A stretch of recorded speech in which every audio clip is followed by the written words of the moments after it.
بسم اللہ الرحمن الرحیم. یہ صفحہ نمبر 104 ہے. شرح نخبۃ الفکر. ہم نے یہ سبق چھوڑا ہوا تھا کیونکہ ہم صحیح بخاری پڑھ رہے تھے، تو میں نے کہا چلیں کافی دیر ہو گئی ہے، اس کا بھی ہم تھوڑا سا پڑھ لیتے ہیں. جو لوگ لیٹ آئے ہیں اور جنہوں نے اس کی تیاری نہیں کی تھی تو پیچھے والے وہ ویڈیوز کو دیکھ لیں، اور جو آگے ہے نیکسٹ ٹائم ذرا دھیان سے آپ سب لوگ سنیں. وَإِنْ كَانَتِ الْمُخَالَفَةُ بِتَقْدِيمٍ وَتَأْخِيرٍ. اور اگر مخالفت ہو تقدیم و تاخیر کے ذریعے. یہ بات کیا ہو رہی ہے؟ یہ کہاں سے بات چلی ہے بھلا؟ یہ صفحہ نمبر 100 سے بات چلی ہے. ثم المخالفت وهو القسم السابع. پیچھے آپ صفحہ الٹ کے دیکھ سکتے ہیں، پلٹ کے، کہ مخالفت ایک راوی دوسرے راوی کی مخالفت کر رہا ہے تو اس کی کئی شکلیں ہیں، اور ان میں سے ایک شکل یہ ہے وَإِنْ كَانَتِ الْمُخَالَفَةُ بِتَقْدِيمٍ وَتَأْخِيرٍ. اگر مخالفت ہو آگے پیچھے کرنے کے ساتھ تقدیم و تاخیر. کس میں؟ ای فی الاسماء.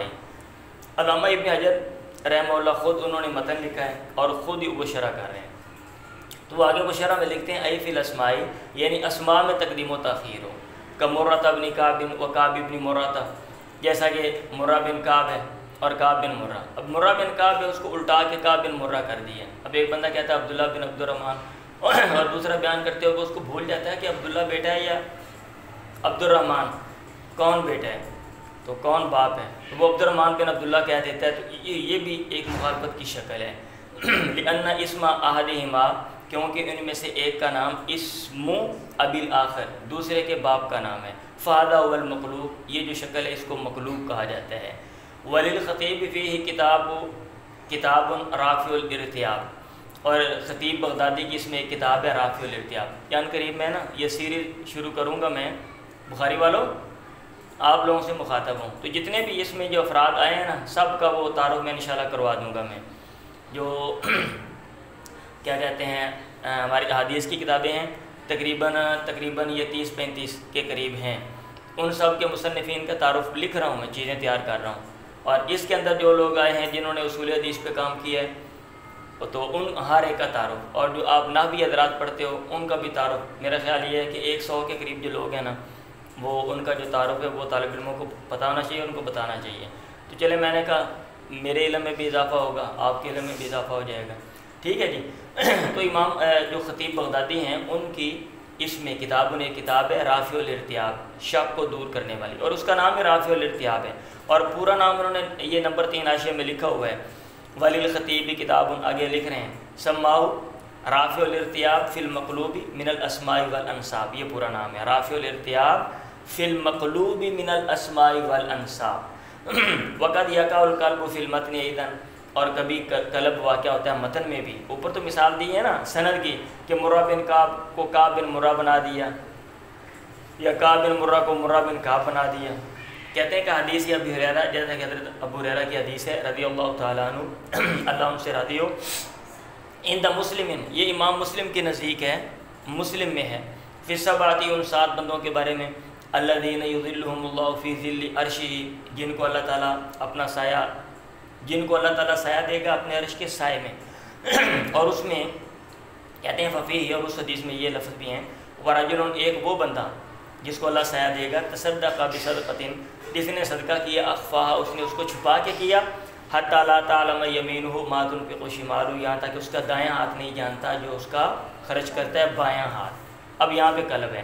کہتے ہیں فہذا مما انقلب علی احد الرواۃ، یہ لفظ ان الفاظ میں سے ہیں جو الٹ گئے ہیں، ٹھیک ہے، جن میں قلب ہو گیا ہے علی احد الرواۃ، راویوں میں سے کسی ایک پر، کسی ایک راوی نے ان کو چینج کر دیا ہے.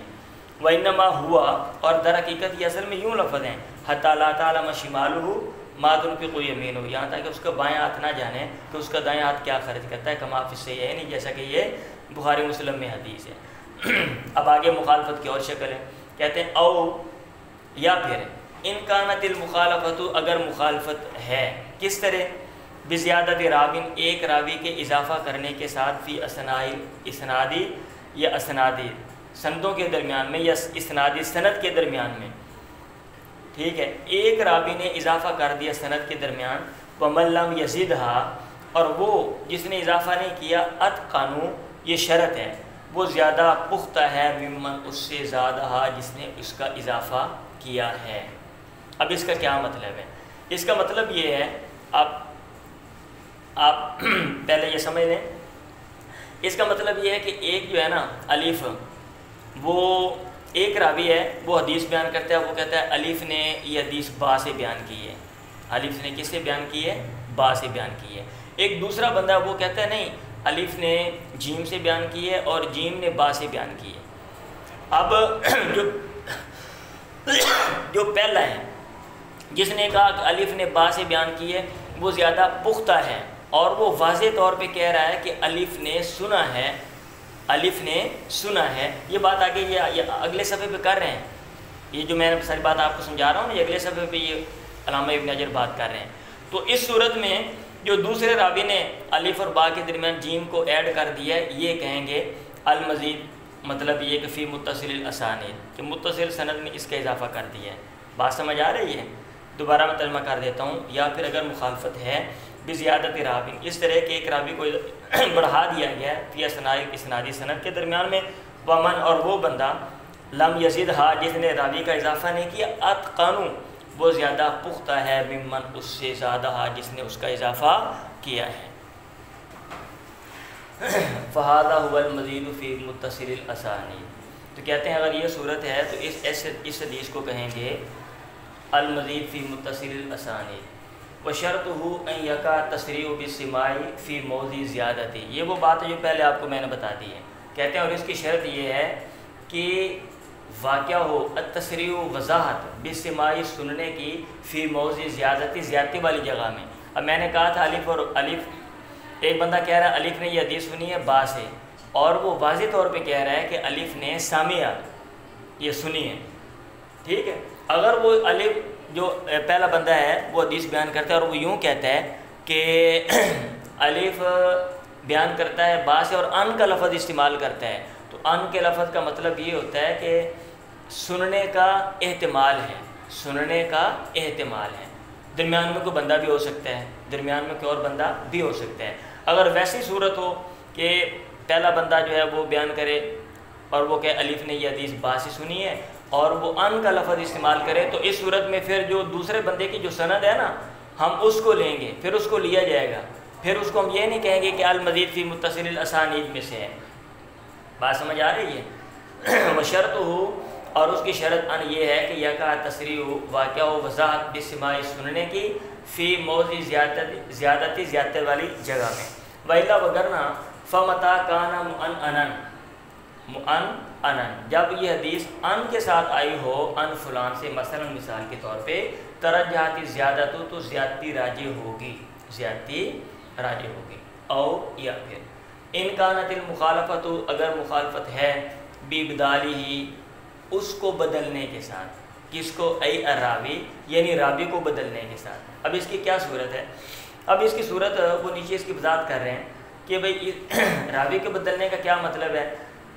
مطلب یہ ہے کہ ایک بندہ جو ہے نا وہ حدیث بیان کرتا ہے، وہ کہتا ہے کہ عبداللہ نے جو ہے نا وہ عبد الرحمن سے سنا، ابھی دوسرا بندہ حدیث بیان کرتا ہے، وہ کہتا ہے عبداللہ نے عبید الرحمن سے سنا، تیسرا بندہ حدیث بیان کرتا ہے، وہ کہتا ہے عبداللہ نے عباد الرحمن سے سنا، ٹھیک۔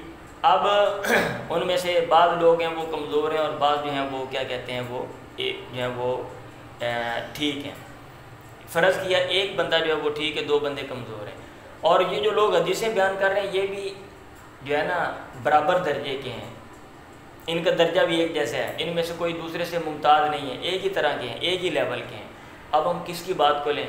اب ہم یہ تو نہیں کر سکتے کہ بھئی ان تین میں سے جناب فلاں کی لے لیتے ہیں کیونکہ وہ جو راوی اچھا بیان کر رہا ہے، وہ جو کہہ رہا ہے کہ عبداللہ نے عبد الرحمن سے سنا تو عبد الرحمن تو صحیح ہے لہذا سند صحیح ہو جائے گی، ایسا تو نہیں کر سکتے۔ تو ایسی صورت میں اس کو کہتے ہیں المضطرب، ٹھیک ہے۔ ہاں اگر یہ تین لوگ ہیں بیان کرتے ہیں اور کسی ایک میں کوئی ایسی خوبی پائی جاتی ہے جو اس کو دوسروں سے ممتاز کر دیتی ہے، اب وہ خوبیاں کون سی ہیں یہ آپ یہ نمبر حاشیہ نمبر 5 والا آپ نیچے آپ دیکھ لیں، اس میں یہ لکھا ہوا ہے، ایک ان میں سے زیادہ حفظ رکھتا ہے، یا جو ایک ہے وہ جس استاد کی بات کر رہے ہیں کہ عبداللہ نے فلاں سے، عبداللہ نے فلاں سے، عبداللہ نے، تینوں عبداللہ کے شاگرد ہیں، وہ ایک استاد کے پاس زیادہ عرصہ رہا ہے. دو لوگ بیان کرتے ہیں وہ 2 ماہ پڑھیں، ایک بندہ جب استاد کے پاس 2 سال رہ گیا ہے تو لہذا پھر اس کی بات کو ہم ترجیح دے دیں. بات سمجھ آ رہی ہے؟ یا پھر یہ مطلب یہ وجوہ ترجیح میں سے یہ ایک وجہ ہے، وجوہ ترجیحات میں سے یہ ایک وجہ ہے کہ بھئی وہ زیادہ حفظ رکھتا ہے، یا وہ زیادہ عرصہ استاد کے پاس رہا ہے، یا وہ یہ کہ وہ بڑا تھا جب اس نے حدیث سنی، وہ بالغ تھا، ٹھیک ہے، اور جو باقی تھے وہ بچے تھے. ہوتا ہے نا، ہم یہاں کلاس میں بہت سے لوگ آتے ہیں. اب جب میں پہلی کلاس میں پڑھنے کے لیے گیا تھا تو میرے ساتھ اکثر لوگ بڑے ہی تھے، اور میں 11-12 سال کا تھا، اور ایسے لوگ بھی تھے جو مطلب ہیں کیا کہتے ہیں 22 سال کے تھے. بلکہ ہمارے ساتھ ایک بزرگ بھی تھے جو ہے نا لمبا عرصہ وہاں مدرسے میں رہے 30-40 سال، اور وہ مختلف کلاسوں میں بیٹھتے رہتے تھے، پہلی دوسری تیسری میں وہ بھی ہمارے ساتھ وہ بیٹھتے تھے. اور وہ ان کی عمر کتنی تھی؟ ان کی عمر تھی تقریباً 70-80 کے قریب تھی ان کی عمر. تو اگر کوئی وجوہ ترجیحات میں سے کوئی ایک وجہ پائی جائے تو پھر اس راوی کی بات کو لیں گے. پھر یہاں پہ اضطراب نہیں ہے، ادروائز ہم کہیں کہ یہاں پہ اضطراب ہے اور یہ حدیث مضطرب ہے، اور یہ حدیث مردود کی قسم میں سے ہے، کیونکہ آپ مردود کی اقسام پڑھ رہے ہو. سمجھ آ رہی ہے؟ او یا پھر ان کانت المخالفت بابدالہ، اگر مخالفت ہے اس کو بدلنے کے ساتھ، ای الراوی یعنی راوی کو بدلنے کے ساتھ، ولا مرجیہ لإحدى الروایتین علی الاخری، اور وہاں پہ کوئی ترجیح دینے والی بات نہیں ہے، وہاں پہ کوئی ایسی بات نہیں ہے جو ترجیح دے 2 روایتوں میں سے ایک کو علی الاخری دوسری پہ، فہذا هو المضطرب، تو یہ مضطرب ہے. بات سمجھ رہے ہیں؟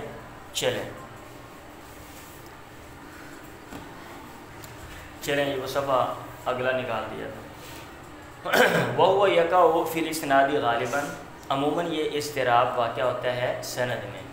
یعنی جیسا کہ انہوں نے مثال دی ہے کہ جو ہے نا ایک بندہ، میں نے بلکہ مثال دی ہے کہ ایک بندہ جو ہے وہ کہتا ہے کہ فلاں نے فلاں سے بیان کیا، دوسرا کہتا ہے نہیں فلاں نے فلاں سے.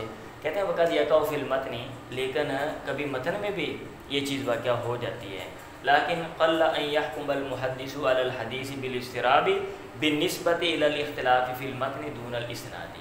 کہتے ہیں کم ہی ایسا ہوتا ہے کہ کوئی محدث حکم لگائے حدیث پر بالاضطراب مضطرب ہونے کا، بالنسبت الی الاختلاف فی المتن، متن میں اختلاف کے لحاظ سے سند کے علاوہ، دون الاسناد سند کے علاوہ. بہت کم ایسے ہوتا ہے کہ کسی حدیث میں صرف متن میں جو ہے وہ اضطراب اور سند میں اضطراب نہ ہو. عموماً یہ اضطراب سند میں ہوتا ہے، اور غلطی جو ہے وہ لگ جاتی ہے راویوں کو. ایک بندہ کہہ دیتا ہے کہ فلاں نے فلاں سے بیان کیا، دوسرا کہہ دیتا ہے نہیں فلاں جو ہے جب وہ بیان کر رہے تھے وہ کہہ رہے تھے فلاں استاد ہے، تیسرا کہہ دیتا ہے نہیں جی فلاں استاد ہے. ٹھیک ہے، کہتے ہیں وقت یقع الابدال عمدن، اور کبھی یہ بدلنا ٹھیک ہے، الفاظ کا بدلنا یا راویوں کا بدلنا. اضطراب یہی ہے نا، آپ نے الفاظ جو ہے نا وہ راوی چینج کر دی ہیں یا پھر الفاظ چینج کر دی ہیں. مثال ابھی آپ کو میں نے دی تھی کہ ایک بندہ کہتا ہے عبداللہ عبد الرحمن سے، دوسرا کہتے ہیں عبداللہ عبید الرحمن سے، تیسرا عباد الرحمن سے، چوتھا کہتا ہے عبداللہ نے فلاں سے. تو وقت یقع الابدال عمدن، اور کبھی یہ جو بدلنا ہے ابدال ہے یہ واقع ہوتا ہے جان بوجھ کے بھی، لمن اس کے لیے، یراد اختبار و حفظی، جس کے حفظ کو اختبار جانچنا پرکھنا، یراد قصد کیا جاتا ہے، مراد ہو مقصد ہو جس کے حفظ کی آزمائش اختبار. امتحان لینے کے لیے بھی ایک بندے کو سند یاد ہے یا نہیں ہے، استاد کیا کرتا ہے وہ سند کو نا الٹا پلٹا کے وہ اس کے سامنے پیش کرتا ہے اور وہ کہتا ہے جی بتاؤ یہ سند ٹھیک ہے. اگر تو اس کو یاد ہوگی وہ کہے گا بھائی یہ غلط ہے، اور اصل میں سند یوں اس کو سیدھا کر دے گا. امتحان من فاعلہ، امتحان لینے کے لیے ایسا کیا جاتا ہے من فاعلہ، کرنے والے کی طرف سے. کما وقع للبخاری والوکیلی، جیسا کہ یہ بات واقع ہوئی امام بخاری اور امام وکیلی کے لیے.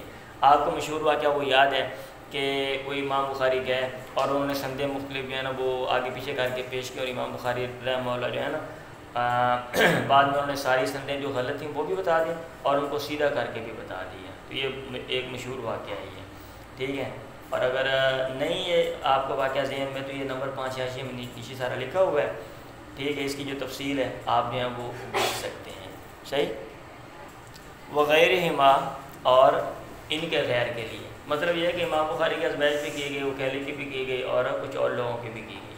وہ شرط ہو، اور اس ابدال کی شرط یہ ہے ان لا یستمر علیہ، کہ آدمی جاری نہ رہے اس پہ۔ اب یہ نہیں کہ سند کو چینج کر دیا، کوئی غلط سند چلا دیا، وہ غلط ہی چلتی رہے، بل ینتہی، بلکہ یہ ابدال ختم ہو جانا چاہیے، بلکہ یہ ختم ہو جائے بے انتہائی الحاجت، ضرورت کے ختم ہونے کے ساتھ۔ فلو وقع الابدال عمدن، اگر یہ ابدال واقع ہوا ہے عمدن جان بوجھ کے، لا لمصلحت، نہ کہ کسی مصلحت کی وجہ سے، کوئی مصلحت نہیں ہے، اب امتحان لینا یہ ایک مصلحت ہے بھائی، تو اب ایک بندے نے جان بوجھ کے جو ہے نا وہ سند چینج کر دیا، اب سننے والا بھی اب وہ غلط سند لے کے چلا جائے گا، بل للاغرابی، بلکہ غرابت پیدا کرنے کے لیے، اجنبیت پیدا کرنے کے لیے، کہ واہ یار یہ سند تو کوئی بھی بندہ بیان نہیں کرتا ہے، یہ جو بندہ یہ بیان کر رہا ہے، بل للاغرابی مثلا، بلکہ غرابت پیدا کرنے کے لیے، اجنبیت پیدا کرنے کے لیے، انوکھا پن پیدا کرنے کے لیے، مثلا مثال کے طور پہ فہو من اقسام الموضوع، تو یہ موضوع کی اقسام میں سے، ہم یہ کہیں گے یہ بندہ جھوٹا ہے، جھوٹ بولنے والا ہے، یہ جان بوجھ کے سندوں کو مطلب کیا کرتا ہے، سندوں کو آگے پیچھے کرتا ہے اور یہ جھوٹ بولتا ہے، تو اس راوی کو کذاب اور اس کے حدیث کو موضوع کہا جائے گا۔ ولو واقع غلطاً، اور اگر یہ ابدال واقع ہو جائے غلطی سے، فہو من المقلوبی، تو یہ مقلوب میں سے یا پھر معلل میں سے ہے۔ اور ایک تو تھا نا ابدال جان بوجھ کے کی ہے، کہتے ہیں وہ تو ٹھیک ہے، ایک ہے ابدال کرنا جان بوجھ کے کیا لیکن مصلحت نہیں ہے، پہلی صورت یہ تھی کہ ابدال جان بوجھ کے کیا لیکن مصلحت ہے، وہ تو ٹھیک ہے، ایک ابدال جان بوجھ کے کرنا وہاں پہ کوئی مصلحت نہیں ہے، وہ غلط ہے، ایک ہے غلطی سے ابدال ہو جائے، ایک بندے کو سند یاد نہیں رہی جناب وہ الٹ پلٹ بیان کر دیتا ہے، تو ہم وہ کہہ رہے ہیں کہ فہو من المقلوبی، یہ مقلوب میں سے ہوگا یا پھر معلل میں سے ہوگا۔ سمجھ آ رہی ہے بات؟ بس کر دیں کہ آگے بھی ٹائم کیا ہو گیا، کیا ٹائم ہو گیا، یہ جلدی سے ہم پورا کریں گے، ٹھیک ہے جی 5 منٹ۔ او ان کانت المخالفت ہو، یا پھر مخالفت ہے، ایک راوی دوسرے کی مخالفت کر رہا ہے بتغیر حرف او حروف، ایک یا چند حرفوں کو بدلنے کے ساتھ، ما بقائی صورت الخطی، خط کی صورت باقی رکھنے کے ساتھ، فی سیاقی، لفظ کو بیان کرنے میں، لفظ کو چلانے میں، ٹھیک ہے۔ اب اس مطلب یہ مخالفت اس طرح ہے کہ جو ہے نا الفاظ جو ہیں ان میں جو ہے نا وہ تھوڑی بہت کمی بیشی کر دی گئی ہے۔ اب اس کی کیا صورت ہے، کہتے ہیں فَإِنْ كَانَ ذَلِكَ بِالنِّسْبَةِ إِلَى النُّقَطِ، اگر یہ جو تبدیلی ہے یہ نقطوں کے لحاظ سے ہے، اب اس کی مثال نیچے دی ہوئی ہے کہ لفظ دیکھیں کیسے لکھا ہوا ہے، حاسین میم اور دوسرا بھی ہے، تو اس میں جو نقطے ہیں نا، ایک کے نیچے نقطہ ہے اور دوسرے میں نقطہ نہیں ہے، حسم اور جسم۔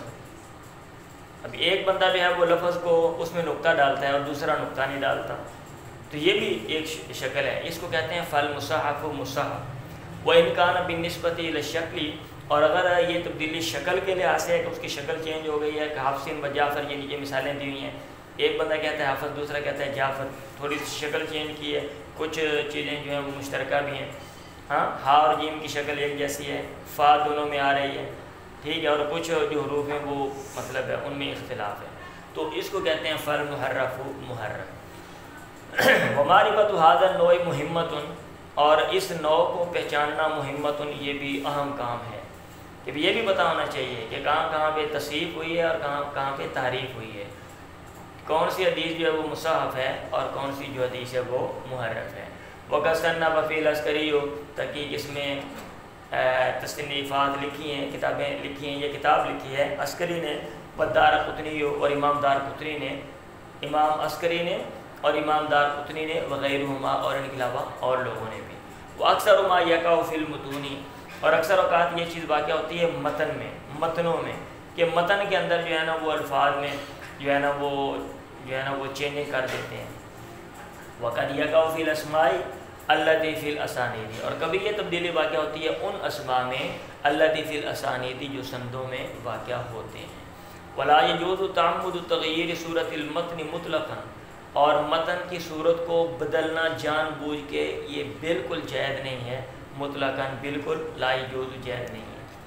ولا الاختصار منہ، اور نہ متن کو مختصر کرنا، بالنقصی کمی کرنے کے ساتھ یہ جائز نہیں ہے، آگے استثناء کریں گے یہ کیا ہو رہا ہے۔ تو بات یہ ہے کہ جان بوجھ کے متن کی صورت کو چینج کرنا اور اختصار کرنا، مختصر کرنا یہ جائز نہیں ہے۔ ہاں کچھ لوگوں کے لیے جائز ہے، وہ کون سے لوگ ہیں؟ وہ آگے والا صفحہ جو ہے نا اس پہ لمبی بات لکھی ہوئی ہے، صفحہ نمبر 108، تو انشاءاللہ نیکسٹ ٹائم ہم وہ پڑھ لیں گے۔ ٹھیک ہے جی، کوشش کروں گا میں کہ آپ کل پڑھا دوں، اگر یہ کل نہ پڑھایا گیا تو پھر جو ہے نا کوئی 2-4 دن ٹھہر کے پھر ہم پڑھ لیں گے۔ ٹھیک ہے، چلیں۔